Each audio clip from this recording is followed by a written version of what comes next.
after many of their parents were wrongly prosecuted and forced from their jobs and homes.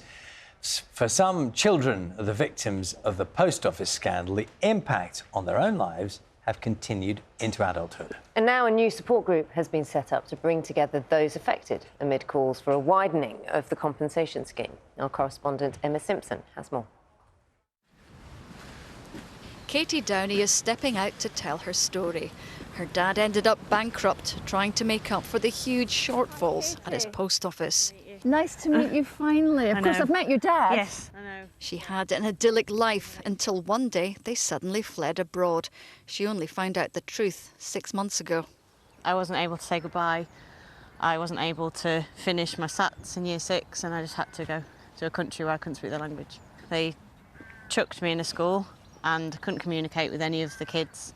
They were very mean to me. I was severely bullied, and home life wasn't good.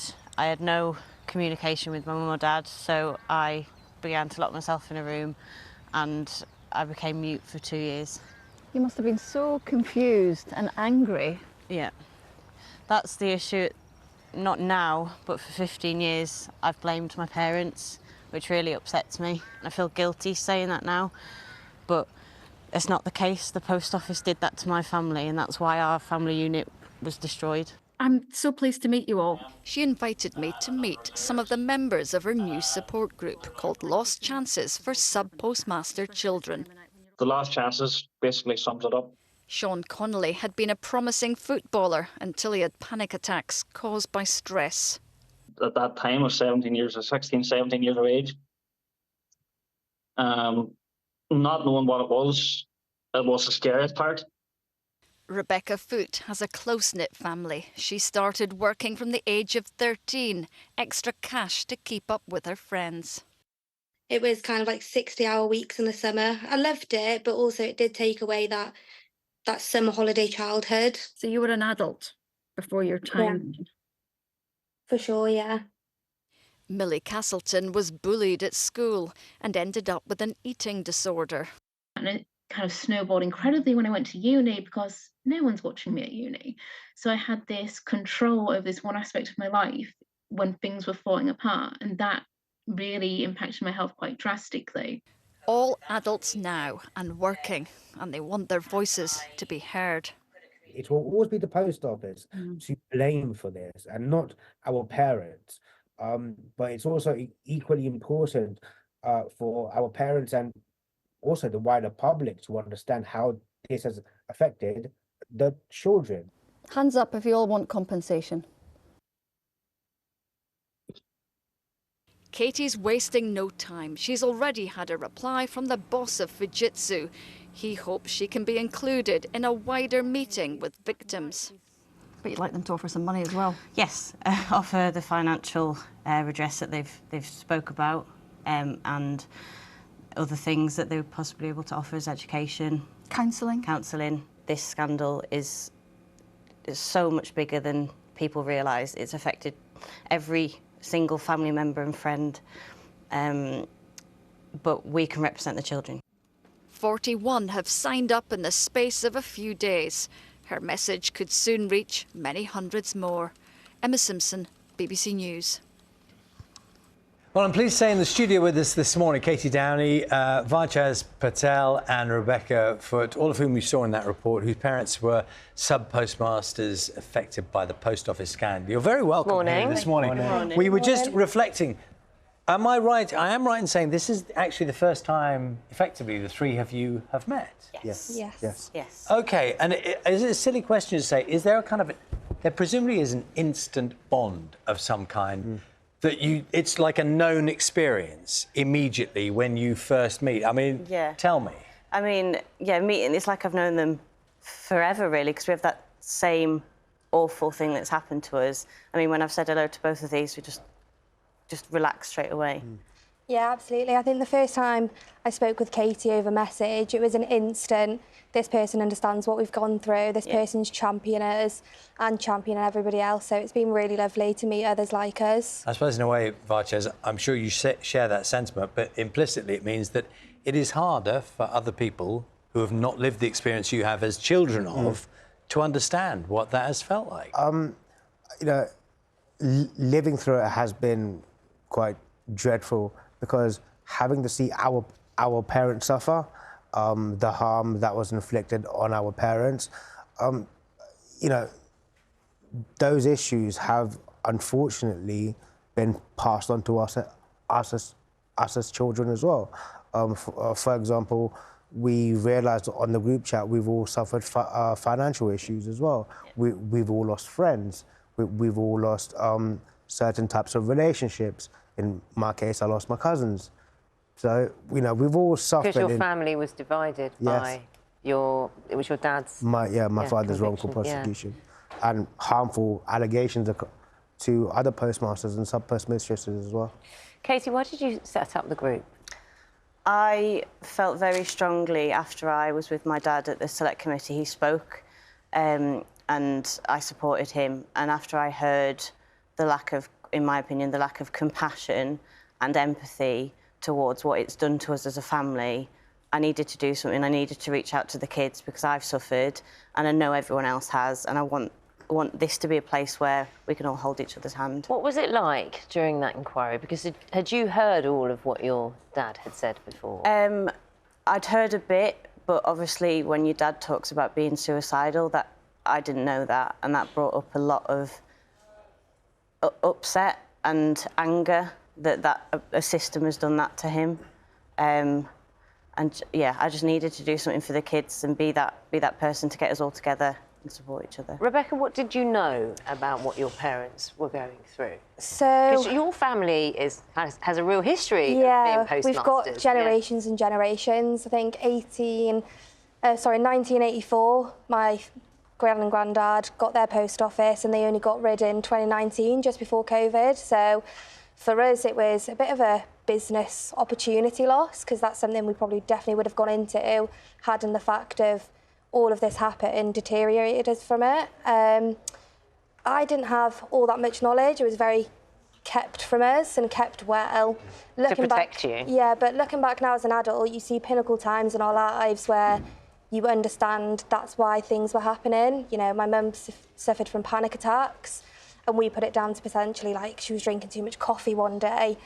But we know now it's because she was suffering through payment and going bankrupt by the end of it. And she's still not received any form of compensation from it and is still going through the trauma of it now. But yeah, similar to Varchas, we lost our cousin through it, who worked for my mum, and she got done for false accounting, even though she wasn't, and we lost a lot of our family through that. You know, thief and stole was getting thrown around and we didn't see them anymore. So that was quite a sad time for us as well. Varchas, I'm sure you've already shared these experiences with one another, but the other people looking at you and your family and judging because of the wrongful judgments that were made at the time, what was that? What was the impact on a child? I'm not sure. How old were you? I was 23 when it happened.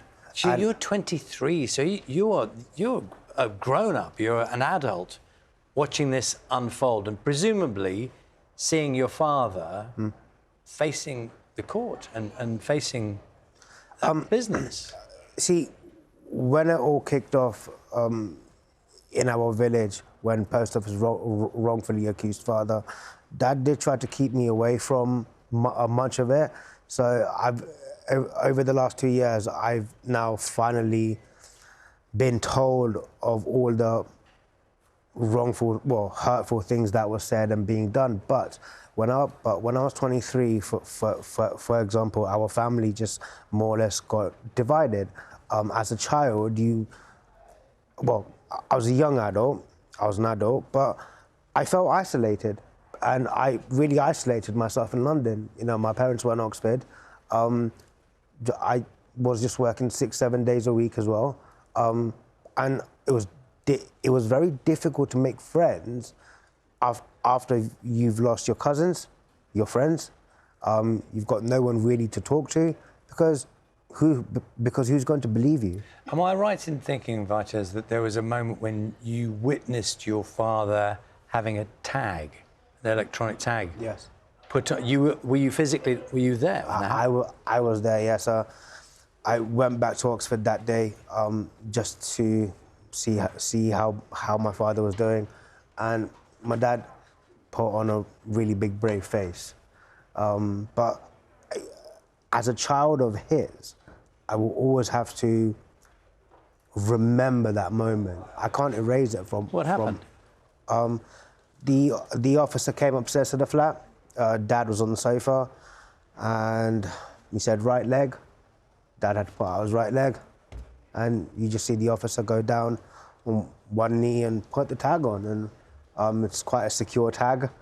It's quite a thick piece of item as well. And I know Dad kept a brave face, but you see, a memory like that, it will never be erased from my head. I will always keep that. I mean, you've got that. Katie, you kind of had the experience of just 2 days' notice, I think, before you were whisked off to France to start a new life with kind of no understanding of why it was happening. And the thing is, I've only found out about this 6 months ago. So for 15 years, I have blamed my mum and dad for everything. For uprooting you, for not having any friends. And I hate saying that, and a lot of us feel guilty in our group to talk about this because it's not our mums and dads.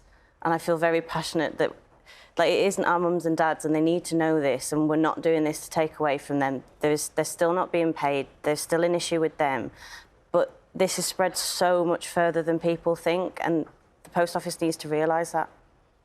Rebecca, do you want to have a last thought on that theme? I mean, the compensation schemes, chaotic as they are and incorrect as they are a thing that can happen. That what we appear to be talking about here is something that runs very deep, doesn't it? And maybe it's less easy to solve or to help in some way. What is it you want? I think first and foremost, the group of having all of these children be able to be heard and have people who are listening to them who understand is the main bit of sharing experiences and not feeling guilt to share experiences, which is what Katie's created with Lost Chances. And I think also a lot of us have missed out on careers, we've missed out on education, and ultimately our childhood we've missed out on. A lot of us worked when we were younger to be able to afford things that our friends did and we couldn't.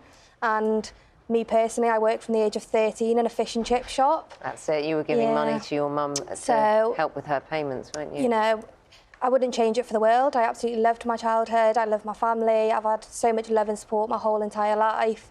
But would I have rather have gone to the beach on a Saturday on the bank holiday Sundays, or would I have rather been in work? I know which one I'd choose over that. I think what's very obvious, just sitting here with you all, is the sense of solidarity and the support. I mean, literally just seeing you looking at each other and nodding and understanding, I can see what difference it makes. Really appreciate you all telling your stories to us this morning. Thank you so much. Rebecca, Katie, thank you. Good luck. Thank you so much.